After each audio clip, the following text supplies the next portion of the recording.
Hey everybody, welcome back out to the range. Today we're going to be doing yet another SFAR video, but this time I'm going to go a little bit more heavy-handed and make some changes on the rifle to see if we can get a broader range of ammo cycling on one gas setting. Let's go.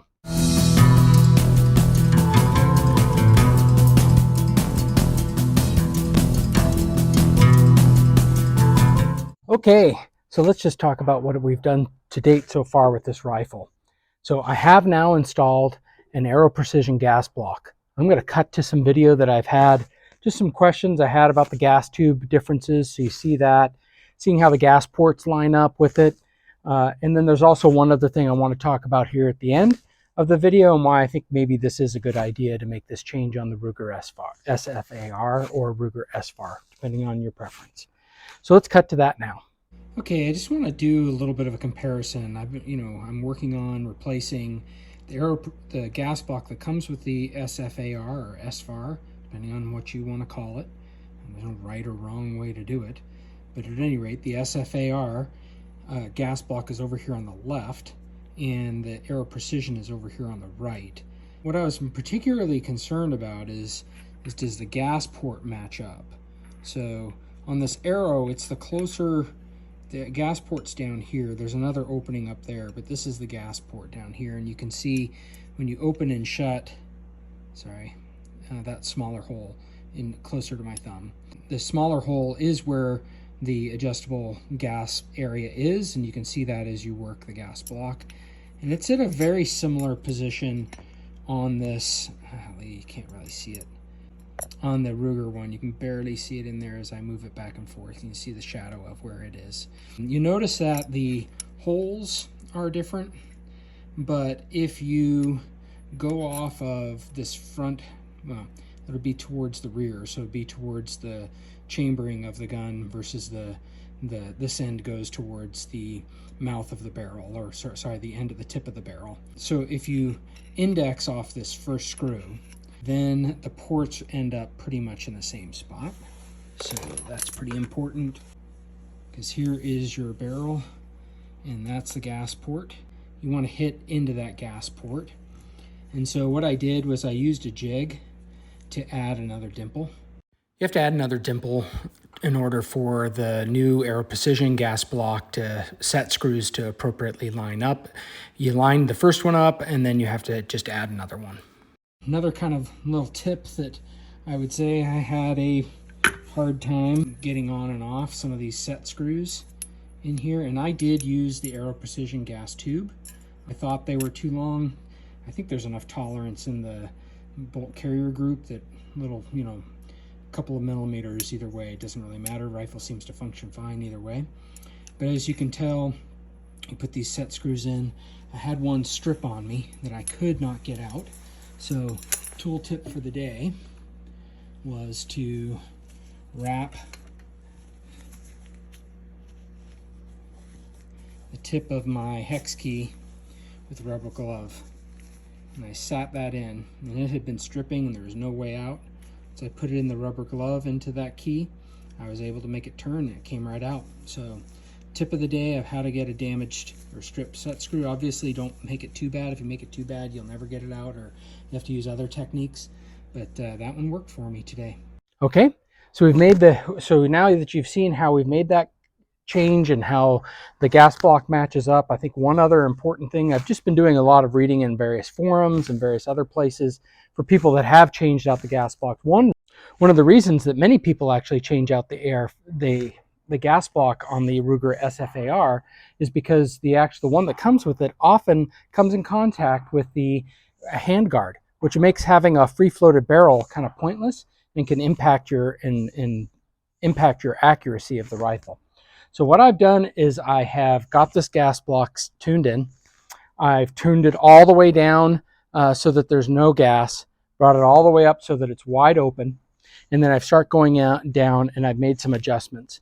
I am running an H buffer, which is just a little bit heavier. I wanted to get that in to just, take out a little bit of the recoil.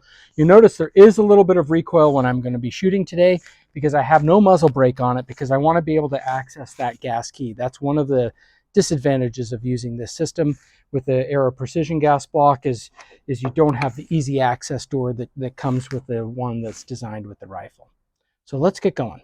So one of the ways that we tell that the gas block is set for this is if we get locked back on a round, and then also looking at our spent casing. So what I'm going to do, what I have here is a Winchester 7.62 NATO. We'll fire that. I have this set on setting 12 of the adjustment, where 15 is wide open and 12 is a little bit in. Got lock back. And we got a pretty good ejection pattern out of it. It's sitting around 4 p.m. All right, so now let's test out, that's one end of it. Now let's test out a pretty mild ammunition, and this is what actually I think Ruger designs this platform around, is a standard 308, 150 grain Federal, and I know they use Federal, and I'm guessing it's American Eagle. Let's just test this, see if we get locked back on this round.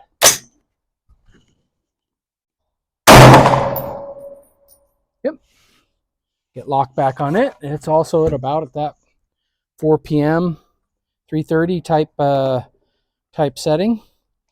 Now let's move to a bit higher performing ammo, a little bit spicier ammo. This is some Hornady Super Performance 308. Let's see how much far forward. I'm going to expect that the ejection pattern is going to go forward. I hope it's not too far forward.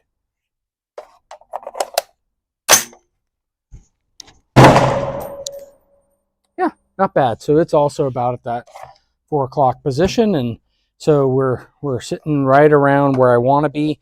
I noticed that around 10 or 11 in the gas setting is about where it stopped functioning properly, and so we're at about where we can get on the gas settings, and things seem to be working properly. So let's just do a little bit more testing, and we'll also shoot some groups. And I'm thinking we may get just a tiny bit more accuracy out of this gun now that we have nothing hitting the handguard, and now that it's truly a free-throated barrel. So let's set up some targets downrange and get to looking at a little bit more reliability. As you know, sometimes as I've shot this in the past, you know, I'll get it to work, and then few hundred rounds or 50 rounds later, it'll stop working. I don't have several hundred rounds to keep shooting out of this, but we'll shoot a few more today and shoot some of the various ammo types and see what they give us for groups on the rifle. Okay, I've got a target downrange at 100 yards. Put the muzzle brake back on, and I've got 5 rounds of this Winchester 7.62.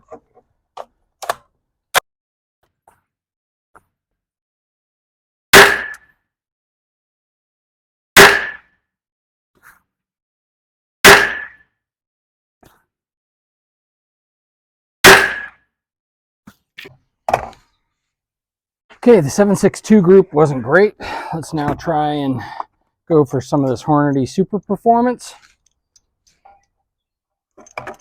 We'll shoot 4 rounds with it for a group and see what we get. And then we'll finish off by shooting some of this Federal American Eagle.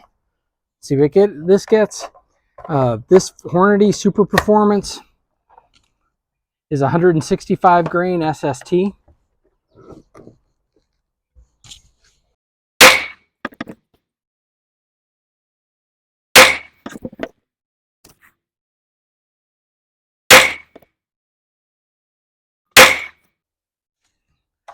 So there are 4 rounds.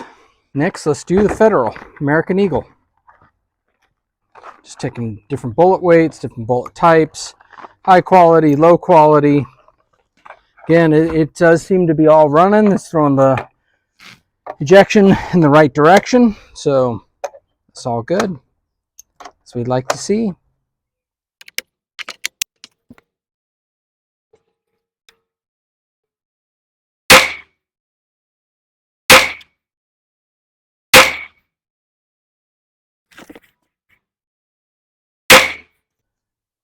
All right, well, it ran all the rounds. It's running all the rounds. Feel like there should be a celebration. Yay! Working, it's working. So excited about that. Again, all the rounds are kind of going in this direction. That's the way they should be going, not there, not behind me. I'm just gonna try one more type. I've got this Federal Premium Burger Hybrid Hunter is what it's called. Not sure exactly which bullet it has. Yeah, it's 168 grain Ruger hybrid bullet, and just want to see with a premium rifle cartridge. Have we tried the Hornady Super Performance SST? But let's try with this. See what we get.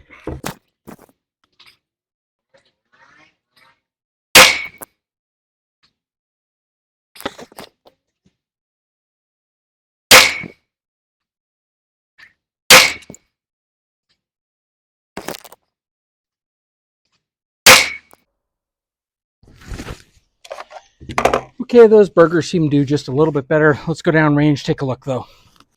Okay, let's just take a look. Down here we have the, again, 1 to 2 MOA, maybe 1.5 MOA, closer to 2 MOA, 1.5. That is the 7.62 NATO. Up here, closer to 2 MOA, approaching 2.5 MOA. That's the Hornady Super Performance. Up here, not a bad group, but that's a Federal, 150 grain. In a bad group, probably was a flyer by me. I noticed that for some of these, even my how stable I was being wasn't really good. And this is that burger, very comparable to the Federal, but just a little bit tighter. One flyer on it, and so it's about 1 MOA if you throw out the flyer. Same with this down here. So yeah, 1 to 2 MOA is probably what you're going to get. Maybe I can start tuning some hand loads for this, but let me know what you think. Is putting on an adjustable gas block, I will say I didn't really have experience with that before doing it. I'm glad I did. I think it just has a setting in between the 2 and 3 that come with the Ruger SFAR. And so I like having that, right? And so figure I found a place that kind of likes all the ammo and runs everything pretty reliable, at least so far. Again, knock on wood. This thing, seems to change its mind every few days, but zero malfunctions today. I was running 7.62 M80 ball. I was running 308 full power, weak power. Seemed to run it all. So let me know what you think. Put your comments below. Should Ruger change and modify their design?